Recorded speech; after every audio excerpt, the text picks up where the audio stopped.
NSOU বা Netaji Subhash open ইউনিভার্সিটিতে কি কোনো পরীক্ষা হয় না? এবং এনএসওইউ এর স্টাডি সেন্টারগুলোতে কি ক্লাস হয়?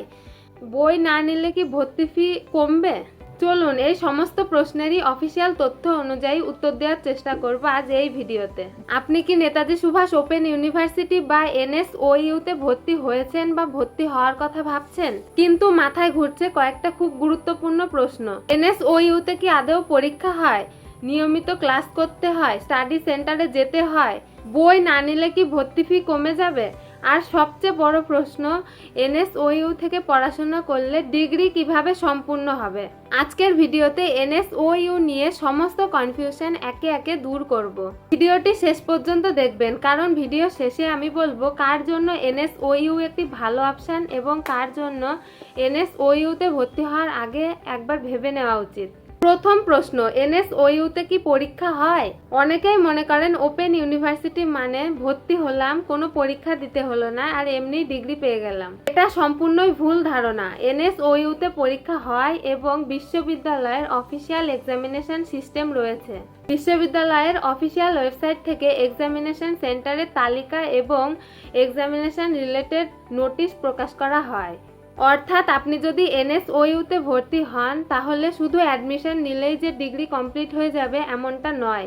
আপনাকে আপনার প্রোগ্রামের নিয়ম অনুযায়ী এক্সামিনেশন দিতে হবে, প্রয়োজনীয় একাডেমিক রিকোয়ারমেন্ট পূরণ করতে হবে এবং যেখানে প্রযোজ্য সেখানে অ্যাসাইনমেন্ট বা একাডেমিক অ্যাক্টিভিটিস সম্পূর্ণ করতে হবে। তাই যদি কেউ বলে এনএসওইউতে কোনো পরীক্ষা হয় না, শুধু অ্যাডমিশন নিলেই ডিগ্রি পাওয়া যায়, তাহলে সেই কথায় বিশ্বাস করবেন না। তাহলে কি এনএসওইউতে রেগুলার কলেজের মতো প্রতিদিন ক্লাস হয়? এখানেই তো ওপেন ইউনিভার্সিটি আর রেগুলার কলেজের মধ্যে একটা বড় পার্থক্য। এনএসওইউ মূলত ওপেন অ্যান্ড ডিস্টেন্স লার্নিং এর মাধ্যমে পড়াশোনার সুযোগ দেয়। তাই রেগুলার কলেজের মতো প্রতিদিন কলেজে গিয়ে 5 থেকে 6 ঘন্টা ক্লাস করা এনএসওইউ এর মূল সিস্টেম নয়। তার মানে এই নয় যে স্টুডেন্টদের কোনো একাডেমিক সাপোর্ট নেই। প্রোগ্রাম ও কোর্স অনুযায়ী এনএসওইউ এর স্টাডি সেন্টারে বিভিন্ন ধরনের কাউন্সেলিং ক্লাসের ব্যবস্থা থাকে। বিশেষ করে যেসব প্রোগ্রামে প্র্যাকটিক্যাল বা ল্যাবরেটরি কম্পোনেন্ট রয়েছে সেখানে রিকোয়ারমেন্টস আলাদা হতে পারে। তাই কোর্স অনুযায়ী অফিসিয়াল নোটিশ দেখে নেবেন। স্টাডি সেন্টারে কি যেতে হয়? এটা পুরোপুরি কোর্স এবং একাডেমিক রিকোয়ারমেন্টের উপর নির্ভর করতে পারে। অনেক স্টুডেন্টের ধারণা ওপেন ইউনিভার্সিটি মানে বাড়িতে বসে সবকিছু হয়ে যাবে, কখনো স্টাডি সেন্টারে যেতে হবে না। এটাও সব ক্ষেত্রে ঠিক নয়। কিছু একাডেমিক অ্যাক্টিভিটি, কাউন্সেলিং, প্র্যাকটিক্যাল বা এক্সামিনেশন রিলেটেড কাজের জন্য নির্দিষ্ট সেন্টারে যেতে হতে পারে। তাই ভর্তি হওয়ার আগে আপনার প্রোগ্রামের স্টাডি সেন্টার এবং এক্সামিনেশন ইনফরমেশন দেখে নেওয়া খুবই গুরুত্বপূর্ণ।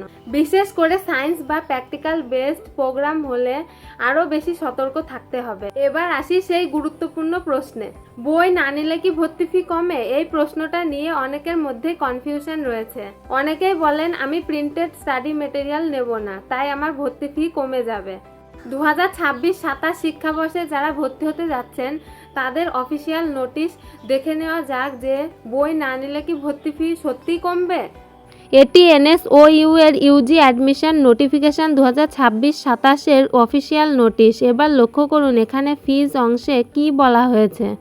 নোটিশ অনুযায়ী ভর্তির সময় প্রোগ্রাম ফি এর একটি অংশ এবং অন্যান্য নির্ধারিত ফি নেওয়া হবে। যেমন বিএ বিকম এর ক্ষেত্রে মোট 5,050 টাকা এবং কেমিস্ট্রি ও জুলজি এর ক্ষেত্রে 7,250 টাকা, জিওগ্রাফি ও বোটানি এর ক্ষেত্রে 7,050 টাকা এবং ম্যাথমেটিক্স এর ক্ষেত্রে 6,650 টাকা দেখানো হয়েছে। কিন্তু এই নোটিশে বই বা এসএলএম না নিলে অ্যাডমিশন ফি কমবে এমন কোনো কথা লেখা নেই।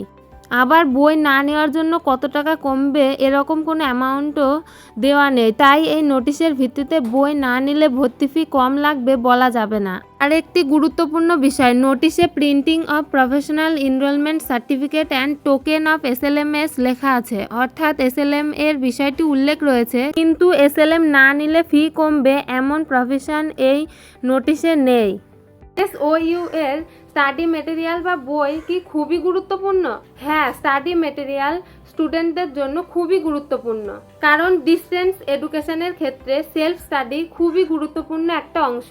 রেগুলার কলেজের মতো প্রতিদিন শিক্ষক সামনে থেকে লেকচার দিচ্ছেন না, তাই আপনার হাতে থাকা study material, syllabus, previous question papers এবং প্রয়োজনীয় একাডেমিক গাইডেন্স সব কিছু মিলিয়ে আপনার প্রিপারেশান নিজেকেই করতে হবে। এনএসওইউতে ভর্তি হলে কি প্রতিদিন কলেজে যেতে হবে?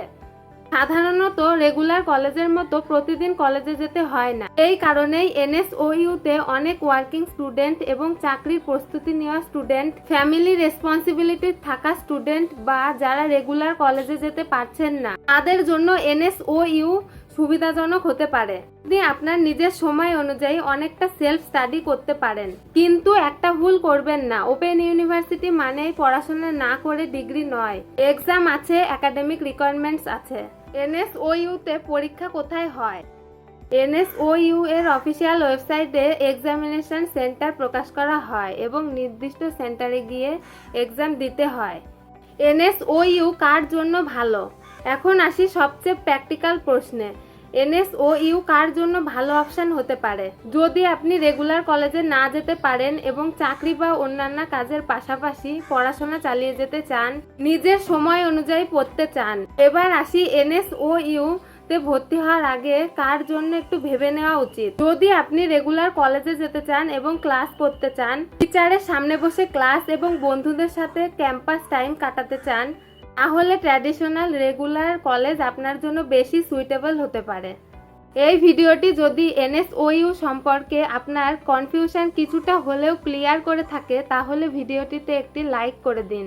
আপনি এনএসওইউ এর কোন কোর্সে ভর্তি হতে চান কমেন্টে জানান, যেমন BA, BCom, BSc, MA, MCom, MSc বা অন্য কোনো কোর্স। এনএসওইউ এর লেটেস্ট আপডেট পেতে এখনই চ্যানেলটি সাবস্ক্রাইব করে পাশে থাকা বেল আইকনটি প্রেস করে রাখুন। আবার দেখা হবে নতুন একটি ইনফরমেটিভ ভিডিও নিয়ে। ধন্যবাদ, ভালো থাকুন, পড়াশোনা চালিয়ে যান।